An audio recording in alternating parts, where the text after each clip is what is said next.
नमस्कार, ट्रेड गुरु मी चैनल पर आपका बहुत बहुत स्वागत है। आज है 24 फरवरी 2026 और चलिए फटाफट देखते हैं कि आज मार्केट में क्या-क्या जानना जरूरी है। और देखिए, आज की शुरुआत ही हो रही है एक बहुत बड़े नेगेटिव ट्रिगर के साथ। कल रात यूएस मार्केट में 800 पॉइंट्स की जबरदस्त गिरावट आई है। तो सबसे बड़ा सवाल आज यही है कि इस ग्लोबल बिकवाली का असर हमारे इंडियन मार्केट पर कितना पड़ेगा। आइए इसी को समझने की कोशिश करते हैं। आगे बढ़ने से पहले एक जरूरी डिस्क्लेमर।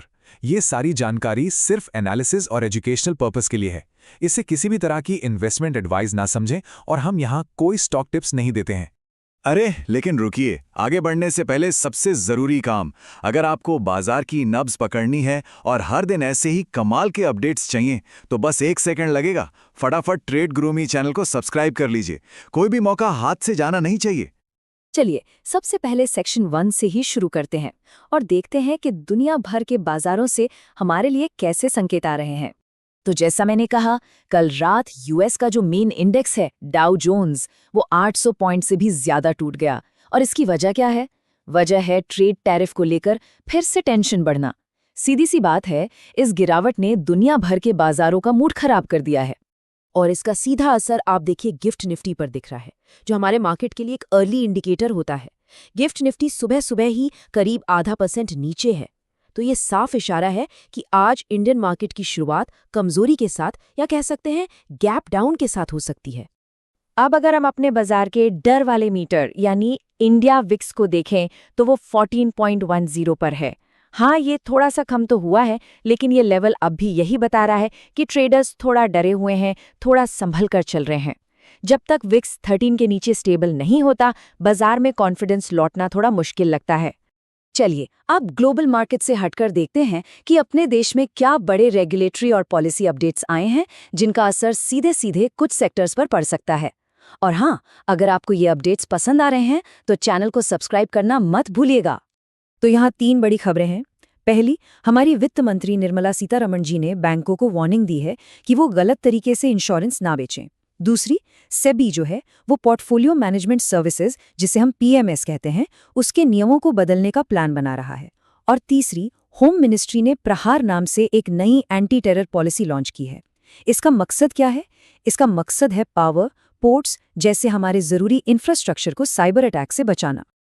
अच्छा, अब उन कंपनियों की बात करते हैं जो आज अच्छी खबरों की वजह से फोकस में रहेंगी। देखिए, बाजार भले ही कमजोर हो, लेकिन जिन कंपनियों को बड़े बड़े ऑर्डर मिल रहे हैं उन पर तो नजर रखनी ही चाहिए। इस लिस्ट को देखिए जरा। साइनपोस्ट इंडिया को कलकत्ता म्युनिसिपल कॉर्पोरेशन से 450 करोड़ का एक बहुत बड़ा एडवर्टाइजिंग का ऑर्डर हाथ लगा है। पेस डिजिटेक को रिलायंस इंडस्ट्रीज से 158.7 करोड़ का लिथियम आयन बैटरी पैक का ऑर्डर मिला है। पटेल इंजीनियरिंग अपने जॉइंट वेंचर के साथ महाराष्ट्र में 133.25 करोड़ के कॉन्ट्रैक्ट के लिए L1 बिडर बन गई है।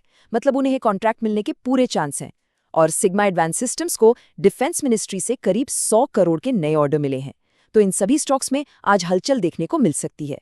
एक और इम्पोर्टेंट ऑर्डर मिला है सिल्वर टच टेक्नोलॉजीज को। इन्हें FSSAI यानी food safety and standards authority of India ने अपने पोर्टल्स और एप्स को बनाने और मेंटेन करने के लिए चुना है। ये एक बड़ा डिजिटल ट्रांसफॉर्मेशन का प्रोजेक्ट है। चलिए अब सेक्शन 4 पर आते हैं और उन कंपनियों को देखते हैं जो बड़े इन्वेस्टमेंट या एक्विजिशन की वजह से खबरों में हैं। और अगर ये जानकारी आपको काम की लग रही हो तो वीडियो को लाइक और शेयर जरूर करें ताकि ये सभी इन्वेस्टर्स तक पहुंच सके। स्क्रीन पर ये जो नंबर आप देख रहे हैं, 20,000 करोड़, जी हाँ, ये भारतीय एयरटेल का अपनी NBFC यानी एयरटेल मनी में इन्वेस्ट करने का प्लान है। कंपनी अगले कुछ सालों में ये भारी भरकम रकम डालेगी, जिसमें 70% हिस्सा एयरटेल का और 30% प्रमोटर्स का होगा। ये फाइनेंशियल सर्विसेज में कंपनी के बड़े इरादों को साफ साफ दिखाता है। और डील्स की बात करें तो सूरज एस्टेट डेवलपर्स ने मुंबई के प्रभा देवी में एक जमीन के लिए हेली पैसिफिक नाम की कंपनी को 30.40 करोड़ में खरीद लिया है, जहां वो एक रियल एस्टेट प्रोजेक्ट डेवलप करेंगे। शैले होटल्स ने हैदराबाद में एक नया लग्जरी होटल बनाने के लिए 632.8 करोड़ के बड़े इन्वेस्टमेंट को मंजूरी दे दी है। और संबर्धाना मुथरसिन ने मारेली के साथ मिलकर गुजरात के सानंद में एक नया प्लांट चालू किया है जो गाड़ियों के लिए लाइटिंग सिस्टम बनाएगा। और अब आते हैं हम अपने आखिरी कंपनी स्पेसिफिक सेक्शन पर। यहाँ हम बाकी सभी जरूरी खबरों वाले स्टॉक्स को कवर करेंगे। ये एक और बड़ा नंबर है, लेकिन इस बार ये अच्छी खबर नहीं बल्कि एक टैक्स डिमांड है। बीपीसीएल को सेंट्रल टैक्स डिपार्टमेंट से 1816.65 करोड़ का टैक्स डिमांड का ऑर्डर मिला है। पर यहाँ ध्यान देने वाली बात ये है कि ये डिमांड कोची रिफाइनरीज के मर्जर से भी पहले के टाइम की है और कंपनी कह रही है कि वो इसके खिलाफ अपील करेगी। एफएनओ में ट्रेड करने वालों के लिए ये एक बहुत जरूरी अपडेट है। एनएसई ने 4 स्टॉक्स हडको, पिरामल फार्मा, टाटा टेक्नोलॉजीज और टोरेंट पावर को 29 अप्रैल से एफएनओ सेगमेंट से बाहर करने का फैसला किया है। इससे इन स्टॉक्स की लिक्विडिटी पर असर पड़ सकता है। बल्क डील्स में भी कुछ हलचल है। एडलवाइज फाइनेंशियल में प्रमोटर्स ने ही आपस में 1.05% हिस्सेदारी का लेन देन किया है। वहीं डू डिजिटल ग्लोबल में रेजियन ग्लोबल फंड ने 0.97% की हिस्सेदारी खरीदी है, जो कि एक पॉजिटिव साइन माना जा सकता है। और अब फटाफट कुछ और स्टॉक्स पर नजर। वन मोबिक्विक सिस्टम्स की सब्सिडरी को स्टॉक ब्रोकिंग बिजनेस के लिए बीएसई से अप्रूवल मिल गया है। आरबीएल बैंक के चेयरमैन के दोबारा अपॉइंटमेंट को आरबीआई ने भी मंजूरी दे दी है, जो बैंक के लिए एक स्टेबल खबर है। हिल्टन मेटल और पदम कॉटन के राइट्स इश्यू आज से खुल रहे हैं। और हाँ, सेल का स्टॉक आज एफएनओ बैन में है, मतलब इसमें कोई नई पोजीशन नहीं बना सकते। तो चलिए इन सभी ग्लोबल और डोमेस्टिक खबरों को मिलाकर देखते हैं कि आज के लिए बाजार की ओवरऑल पिक्चर क्या बन रही है। तो आज का निचोड़ यही है कि बाजार ना एक तरह की रस्साकशी में फंसा हुआ है। एक तरफ से अमेरिका का नेगेटिव दबाव खींच रहा है, तो दूसरी तरफ से हमारी अपनी कंपनियों की अच्छी खबरें जैसे नए ऑर्डर और निवेश बाजार को संभालने की कोशिश कर रही हैं। और यही आज का $1 मिलियन क्वेश्चन है। क्या ये पॉजिटिव स्टॉक स्पेसिफिक खबरें ग्लोबल मार्केट के नेगेटिव प्रेशर पर हावी हो पाएंगी? आज के बाजार में यही देखना सबसे ज्यादा दिलचस्प होने वाला है।